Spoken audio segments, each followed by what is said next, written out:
It seems like Griffey's going to be right in that range. Whether he gets 100%, I don't think so. I feel like there's always some reason why a voter decides not to put him in, whether it's the first-time policy or he's trying to boost the candidacy of somebody else's. So I wouldn't be surprised in the end, even though I'd love to see it. I'm Tim McMaster with the MLB.com FastCast. The announcement of the National Baseball Hall of Fame's class of 2016 will be made on Wednesday. One name seemingly on top of everyone's ballot is Ken Griffey Jr., who could become the first player to be unanimously elected to the Hall. Other names who appear to be on the bubble are closer Trevor Hoffman and catcher Mike Piazza.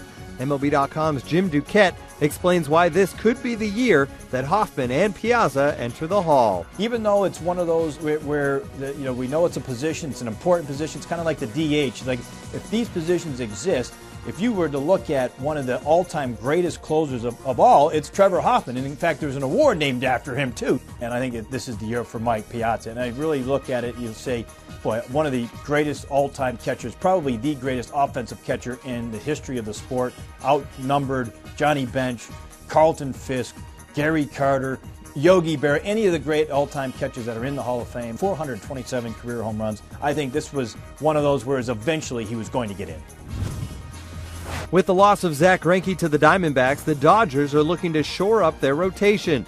After the signing of lefty Scott Kazmir, the Dodgers have reportedly agreed to terms with Japanese starter Kenta Maeda on a potential 8-year deal. Maeda was posted by the Hiroshima Carp, who will receive a posting fee that could reach a maximum of $20 million from any club that signs him. The 27-year-old won 15 games in 2015 and has a career 2.39 ERA over 8 seasons in Japan.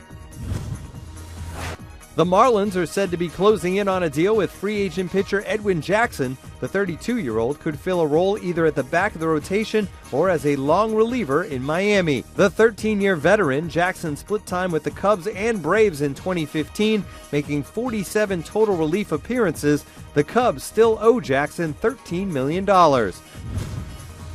For more on these stories and for complete coverage leading up to the 2016 National Baseball Hall of Fame election, log on to MLB.com. It's baseball everywhere.